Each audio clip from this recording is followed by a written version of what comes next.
Hello, this is Shay Lunseth here with our 2 o'clock information session. Can everybody see my screen and hear me okay? If anyone gives me a thumbs up, I'll start here in a couple, in just a little bit here.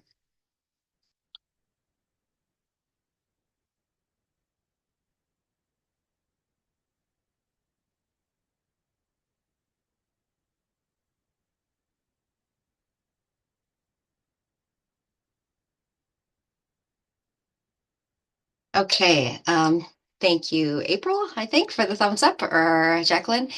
So I'll get started here. This is our second information session for the season.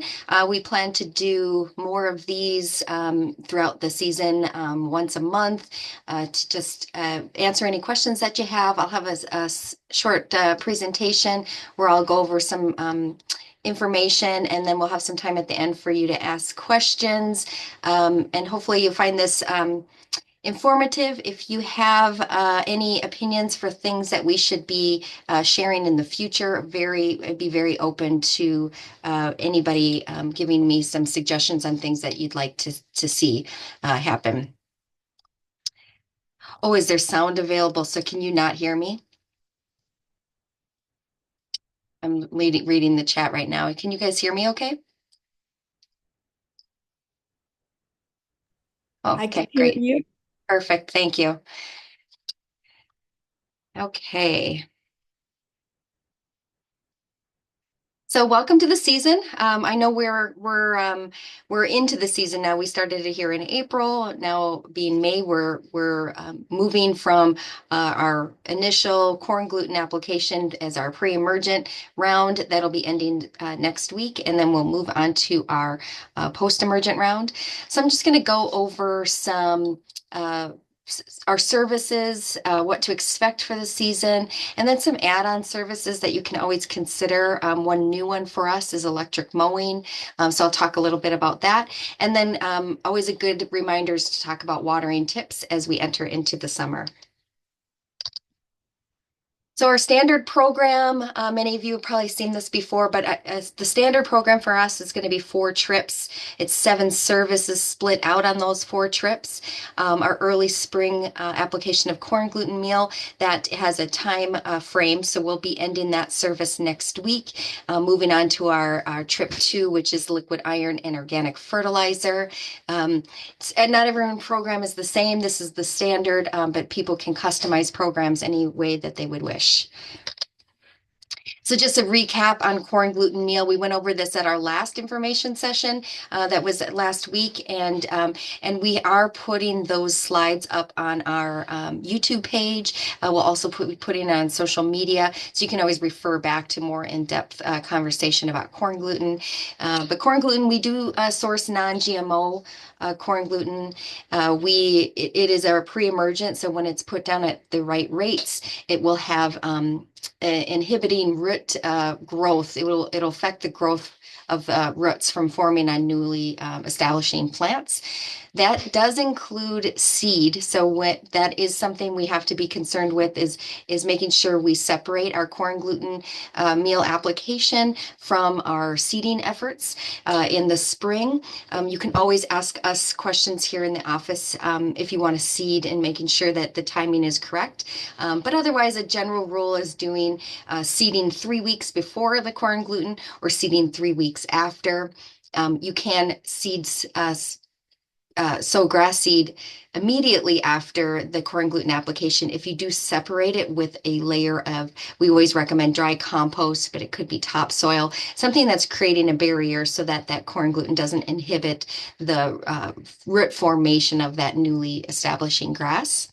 It does not affect mature plants, so something that you can use around your perennials. I use it in my garden. I establish it from plants, and so I can use corn gluten in my garden as a way to help control the weeds.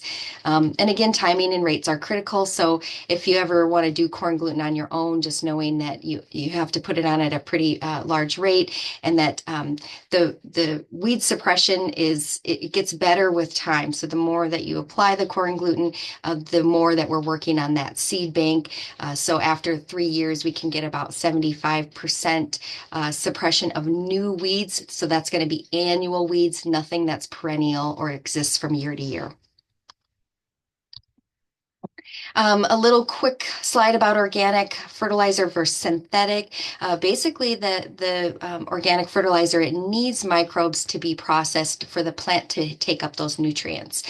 In that process, then we are improving the soil by those microbes respirating and multiplying in the soil. They help loosen it.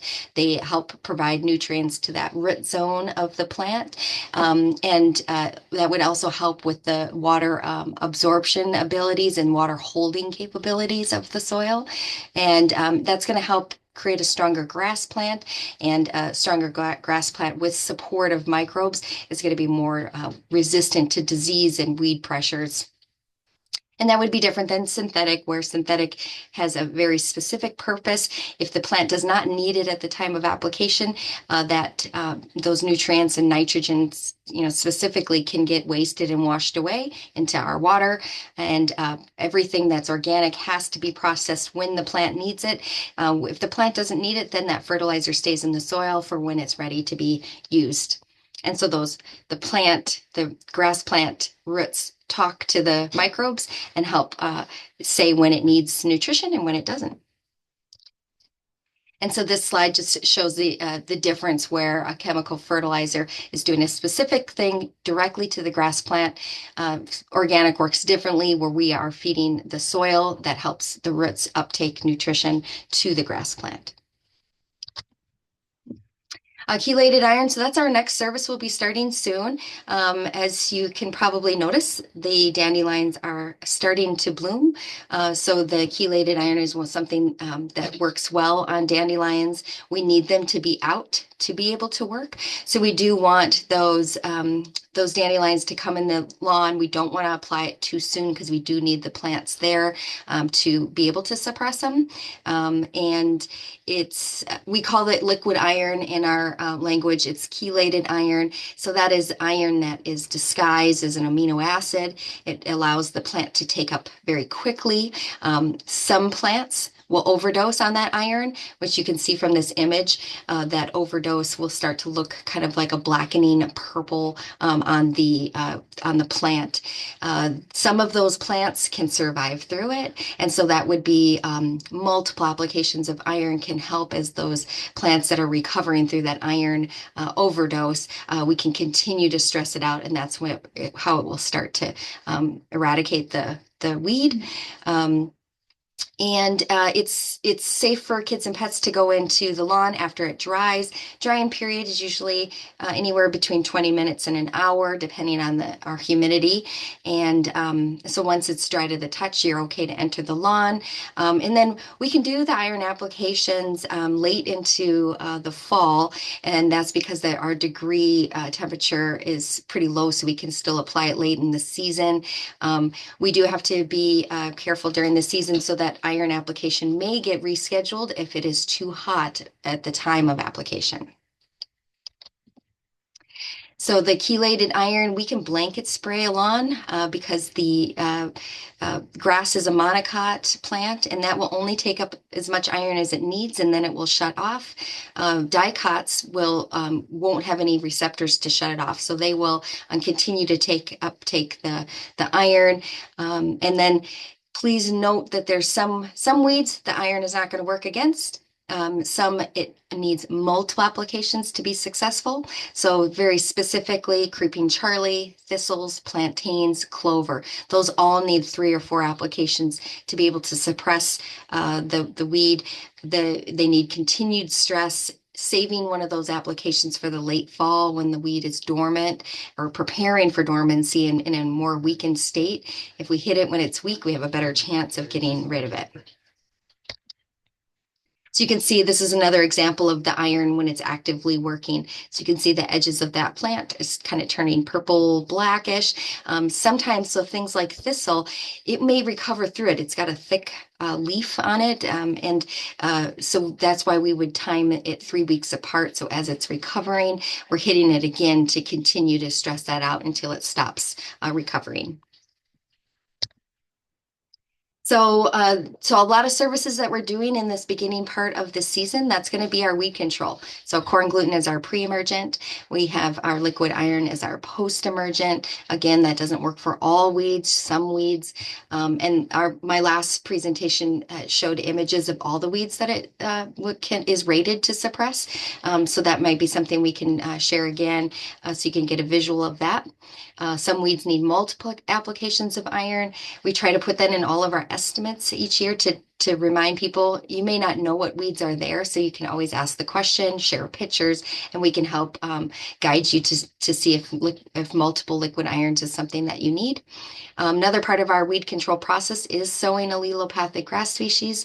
That is in the fall. Those grass species are ones that like to grow around each other and support each other. They ward off unlike things. So having grass that is warding off things like broadleaf weeds is part of our weed control process. And then things that you can do, appropriate watering, mowing, tips that we give throughout the season, and that I'll continue to give in these information sessions, are helpful in aiding our weed control process. So one thing, we had a survey go out this winter, which I really, really appreciate the feedback that we've got on that. Things that we hear most often from customers is, the weed control expectations and the cost would be the things that we want to reiterate on what to expect. The longer that you're on our program, the better the weed control can be. We're improving soil, which takes a lot time. Where it help support the grass plant, which also takes some time. And there will always be some weeds that we cannot get, either just by the nature of the weed itself or locations. So heat zones, areas that are adjacent to our driveways, places that maybe a male person might walk and compact. Those are whenever we're looking at weeds, we're looking at why was that there in the first place. It could be some other issues besides just controlling that weed. Textbook answers often work as a neighborhood, because we know that natural areas or neighbors that have weed issues, those are it's very hard to get it to stop right at our property line. Organic products cost more. The more we can get people to adopt an organic way, the more we can buy and support the making and manufacturing of these products will help these costs go down. But there is just a cost to it, similar to food, organic food. And we do need to put down more of them to get the results that we're looking for. So just something to keep in mind is what to expect during the season. Always communicate if you have concerns. Telling the office is the best way for us to help with that, because what may be a concern for you may not be something that is concerning for the crew that's out at the home. So always communicating, we can best help you and set the expectations for the season. So other services that you can add. So we talked a lot about iron. So iron, you can request multiple applications of that. We do 4 in a season. And then I'll go through some other services that you can add in. Those would include compost tea, edging, dry compost, C20, grub gone, landscaping, mosquito control, and electric mowing. So compost tea, there are many people that have this as part of their program. We will typically send out a email blast in the midsummer when we're brewing tea and let people know that we are making some routes. So if you want to add that on, it is helpful for any lawn. It's a good boost of live microorganisms. So we are applying, we brew for 24 to 48 hours compost that has millions, if not billions, of microorganisms that are all doing different things. At the end of that process, we add mycorrhizae, so that's a fungi that's helping with very small parts of the root system. So it helps get nutrition, helps improve the soil, helps support the grass plant. These microbes, the more we have them working in our soil, the more that they are aerating it during this early part of the year. They are also preventing disease, and they do that in a lot of different ways. But specifically, you can just, or I should say generally, you can think of that as when you have a very healthy grass plant that's supported by other things, that plant is going to better withstand drought, disease, weeds, insect pressures, all of those things. And so having a healthy soil that's supporting a healthy root system to support a healthy plant is all going to be better than so it's an add-on that anybody can benefit from. If there has been history of disease in the lawn, then compost tea is always going to be something we recommend because those microorganisms can help fight pathogens, and so they can fight multiple pathogens all in one application. Edging is a service we also will send an email blast about if you want to add that onto your scope of work. And this is just a good image of what it can look like for curb appeal. It also can be helpful in terms of getting some of those weeds that are overgrowing on sidewalks. We only will edge along concrete, so we won't do it on asphalt. And we're doing the sidewalks. So just let us know if you're interested in adding that, or you can reply to a blast as that happens later in the summer. Dry compost is another application that you can do. We do it throughout the lawn. We can do things like front yard only, backyard only, but we don't do just specific spots. But we do encourage homeowners whenever you have a problem area, a tight space, maybe a little area that you want to seed, adding dry compost is a really good way to make that successful and a really good way to improve your soil. We do soil test homeowners somewhere between every 3 and 4 years, and we're looking at things like organic matter. And if soil is low in that, a good way to increase that is to add some dry compost. We do apply it anywhere between 1/8 of an inch and 1/4 of an inch, depending, in this image, you can see there's kind of a bare area. We're going to put the dry compost there thicker. And then where there's grass areas, we're going to kind of thinly apply it throughout. You could do it at any time during the year. Works really well if you combine it with any seeding efforts. So spring and fall are some nice times, but you can do it in the midsummer as a good boost. Another thing to keep in mind is it is messy. And so if you have kids, dogs, there will be a period of time that it's putting on basically a dirt throughout the lawn. So that is something to just keep in mind about timing and when you might want to add this on, or if you want to do a front yard, backyard only situation. Works really well on lawns that have heavy dog use, so repairing dog damage, anything if you had construction or landscaping work, then it can help relieve some compaction and get some good soil on the top and some more organic matter to that soil. Heavy clay, heavy sand, soils that we just want to improve, or ones that are shallow, so areas of our lawn that are trouble, that we don't have a lot of space for our grass roots to grow. We can kind of beef it up a little bit with the dry compost application. Grub gone. This does seem to be a particular year of a lot of grub damage. We can see when we start getting reports of things or start getting out on the lawns, we'll start to note cities that the grubs are negatively affecting more than others. You can see in this image the grubs have a cycle. So now that we're in May, the grubs that have overwintered, they're quite big. People may notice raccoons, crows, other critters kind of digging, pecking at the lawn.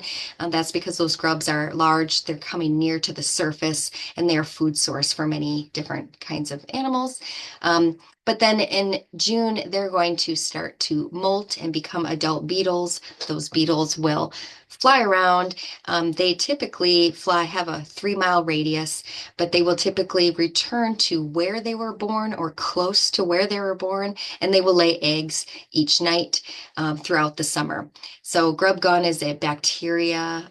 It's a OMRI certified organic bacteria that we can apply. It will negatively affect very small grubs. So we're going to start applying those usually July. We can do that through August. And we are trying to suppress that next generation of grubs. The large grubs now, it's very hard as a curative way to eradicate those. We can let those just either get eaten by critters or molt and become adults, and then we need to sow new grass, and we need to then protect that investment from further damage. Having grub issue one year doesn't mean you will the next. It's very hard to know. You might not see the damage until late fall or early spring. So once the damage is done, it's more about repairing the lawn and then protecting it moving forward. So if you have any damage, it's usually in flat, sunny areas of the lawn. You'd probably have noticed it by now, or things where you have a decline in the fall and not sure why. And again, flat, sunny areas of the lawn can be very typical. I've seen a lot of damage in Edina, Golden Valley, St. Louis Park. Last year, we added more in St. Paul along the river. So there's it really can happen in any place, but those are some hot spots right now that we're seeing. C20 is another product that you can add in anytime. We typically add it to lawns that are having a renovation in the spring or fall. It is a way to have a non-mechanical aeration. So it is a carbohydrate source for microbes. Those microbes eat the food, and they will reproduce, and they will have a kind of a flurry of activity in the soil. Those will create little oxygen pockets from their respiration, and that will help relieve compaction in the soil. It also, by doing that, allows grass roots to grow deeper and stronger, so the grass can be more drought tolerant. A nice add, especially if you have clay soil, sandy soil, or otherwise compacted soil. This can be another way to improve the soil. Landscaping, that's one thing I just wanted to touch on. If you ever want to put more of our perennial plants that are good for our pollinators to support them throughout the season, hardscapes, outdoor kitchens, drainage, whatever you can think of, we will probably be able to do it. And we do offer landscaping services and have availability this season to add in new projects. And then we're also adding electric mowing. We do have a service area. We are starting small because this will be new for us. So reach out to the office if you want to bid. And but we're going metro area, more on the west side. So give us a call with your address or send an email if you want to get pricing for mowing. We do mow high. We would do that higher in hotter weather. It would be a weekly service, and it also has some opportunities for some fall cleanup work, which would be new for us as well. Mosquito control, this service also has a service area. So if you're interested, you can ask us for some pricing, and we'll let you know if we are able to come to your town. But it does deter mosquitoes for 3 to 4 weeks. The more you do it during the season, the better control you're going to have the whole season long. We use cedar oil, so it smells nice to us, and it deters mosquitoes and some other insects as well. And then another just tip about watering. So we talk a lot about what you can do, keeping the grass cut high, but watering appropriately is really important. A lot of homeowners overwater. We're trained and taught in a lot of different ways in the world to water every other day. But really 1 inch of water per week is all that the grass needs to be healthy. Grasses like a period of drying out. It's good for them to have that thatch layer, the roots they need to have oxygen, and they also need to search for moisture, which helps them grow and become stronger. So in this image, you can see when you do frequent watering for short amount of time, you're encouraging those grass roots to stay shallow. And if you stop watering, and let's say we're a very hot and dry part of our summer, that grass is going to be more um, susceptible to drought. It will go dormant to protect itself. When we water deeply and infrequently, we're training those grass roots to chase that moisture down. They're going to be more drought resistant. Um, and if you can, so if you have an irrigation system, you can either have it run once a week. You can determine how long that would take to get to 1 inch of water by putting out something like a tuna can, running your irrigation system and seeing how long it takes for that to reach to 1 inch. Then you'll know how long to do it. Um, Anticipating weather is better than trying to break dormancy. So if we are entering a period where we have no expected rain, giving the lawn a nice soak beforehand is a good way for it to be supported through that stressful time. Once it goes dormant, it takes longer to break that dormancy. We'll talk more about this in the summer, but sometimes drying out of the lawn or discoloring of the lawn can appear to be that it needs more water. Sometimes though that is a disease issue, and then adding more water to it can just exacerbate that issue. So just a general rule, deeply, infrequently. You want the water to be all at the same time if you can, and only in weeks that we haven't received rain. So if we've had several rainfall events in the week and we have reached our 1 inch of water, there's no need to add more to that. And if you do see some drying out areas, it could be disease, but it also could be, we have pockets of sandy soil that might need more irrigation, or south-facing slopes where it's harder for that soil to capture that moisture. There are tricky areas in rural lawns. So there are certainly situations where you have to water more than the 1 inch or more than the one time per week through some of our very stressful kind of drought periods.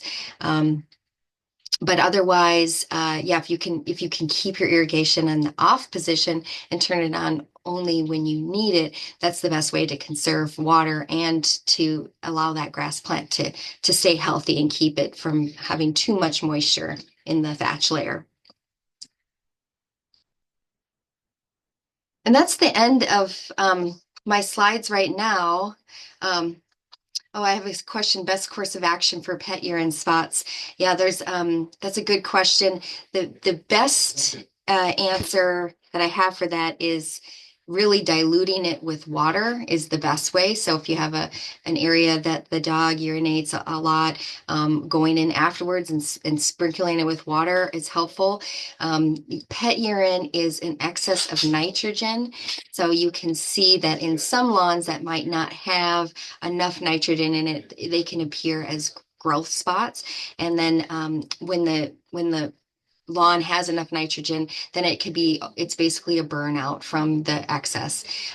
So some people will say things like that gypsum helps with their pet urine. That can be helpful. It's usually gypsum is solving a salt issue.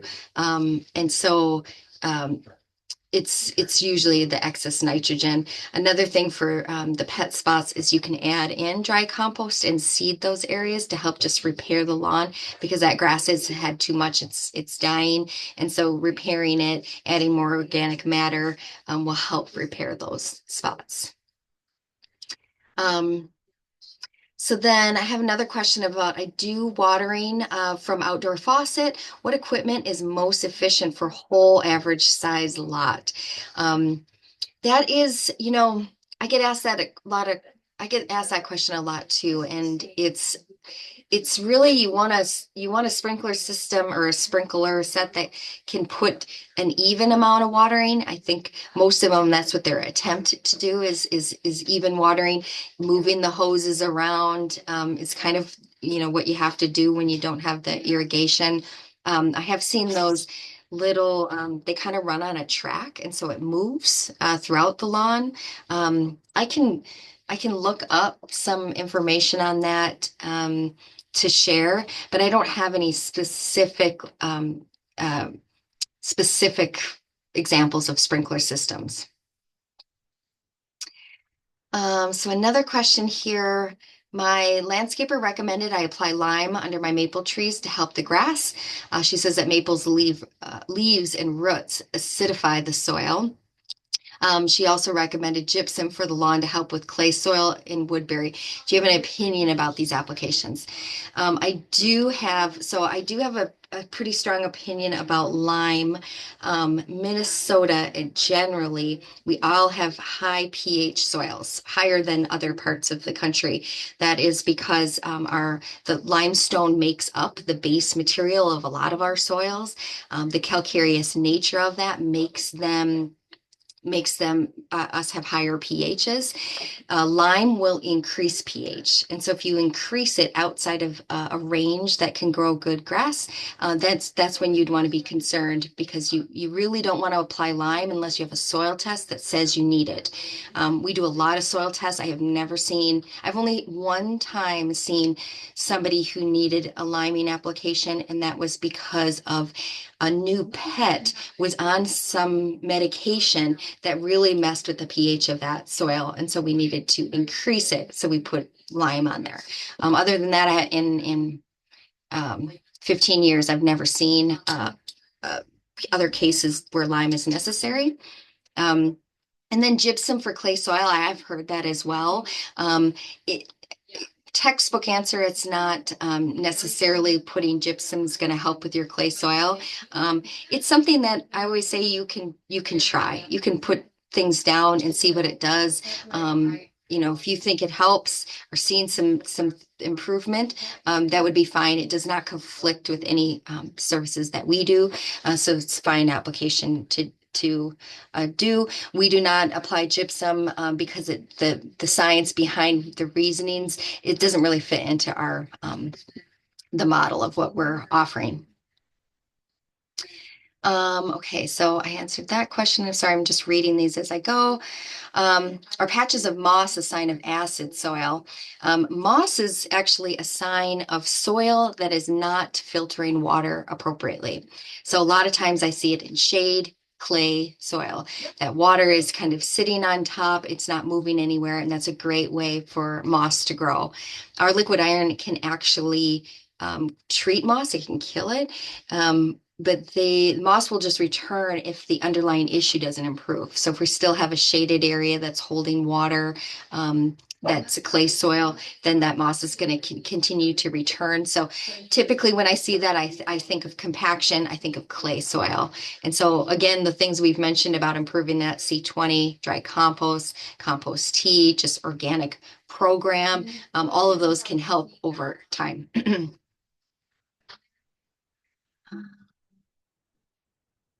And then, so I'm seeing a lawn service once told me well, I think that wasn't finished. Our lawn service told me that they would not use corn gluten because it was toxic to birds. Doesn't sound right to me. Yeah, I think what could happen is that so corn gluten is the byproduct of the wet milling process of corn. It is 60% protein. It would otherwise be used in things like dog food and livestock feed.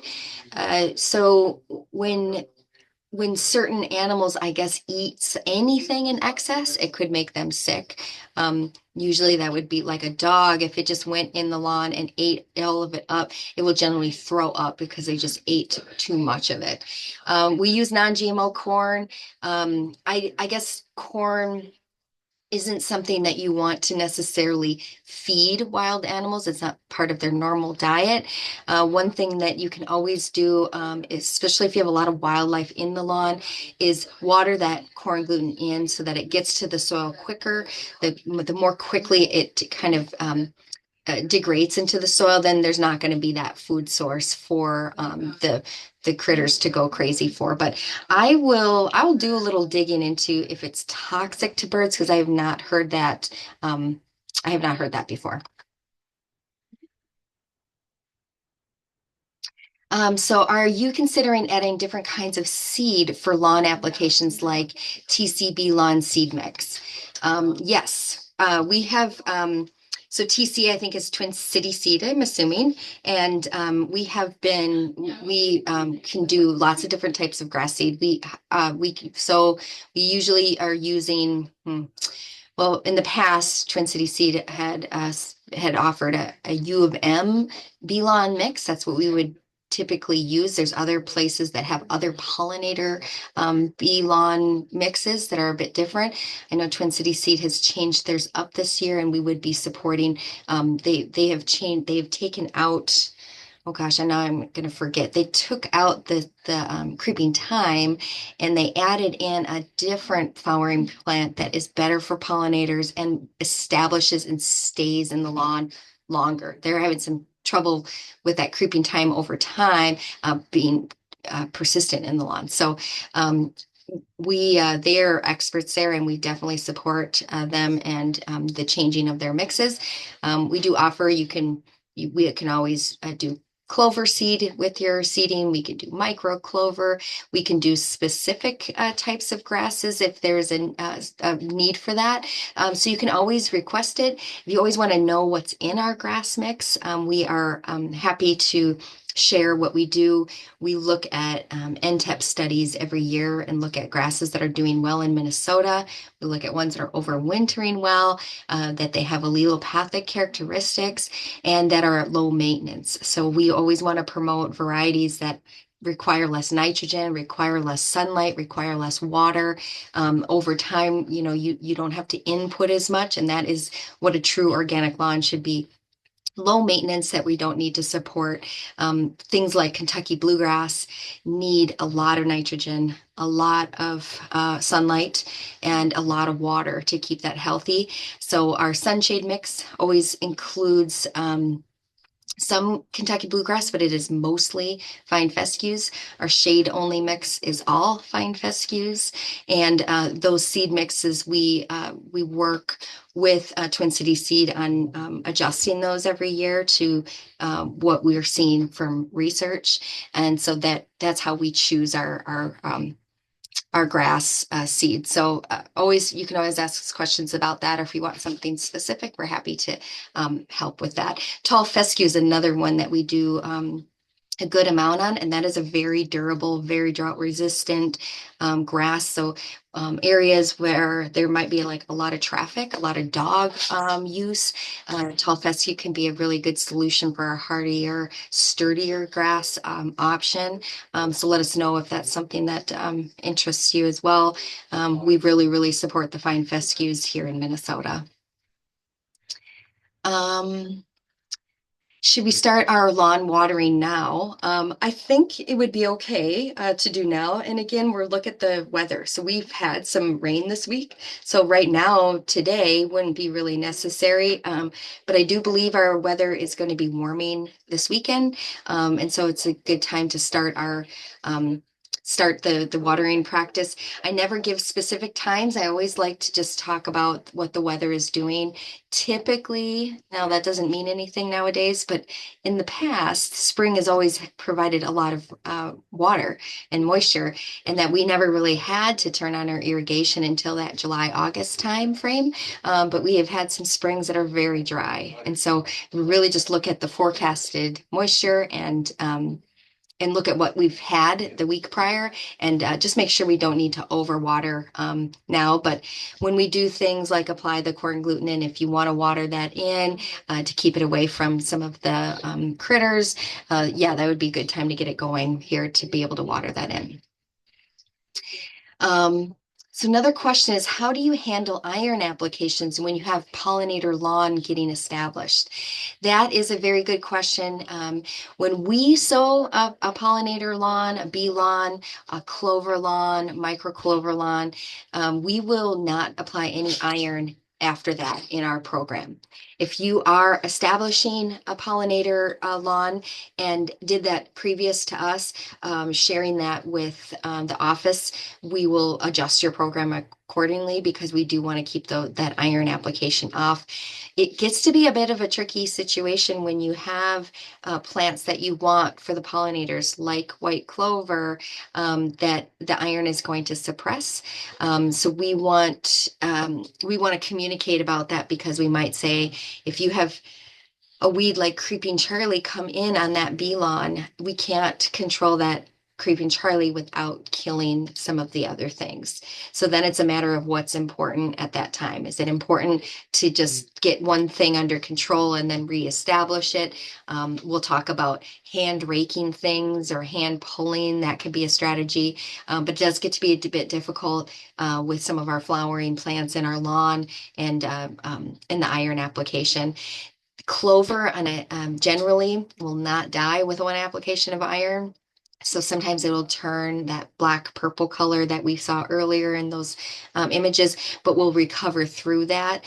So if you have something that you think might have been suppressed with iron, sometimes if you wait a couple weeks, it will have recovered through it just fine. So there are some folks that want to still apply one application of iron and in their pollinator lawn and multiple applications is where we really would start to be killing most of those things off, but there's always a chance to have some kill with it, and so we don't want to do that if we have some wanted flowering plants in the lawn. And I'm reading these questions in the chat, but you can also, if you want to unmute and ask a question, I'm happy to hear that as well. I'm just going to make sure I get all the questions answered here. I think I got them all.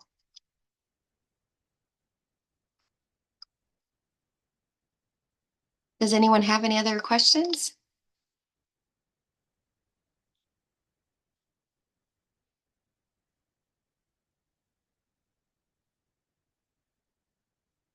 I don't see anybody writing anymore, and I don't see any more either in the chat. So I will conclude this information session now.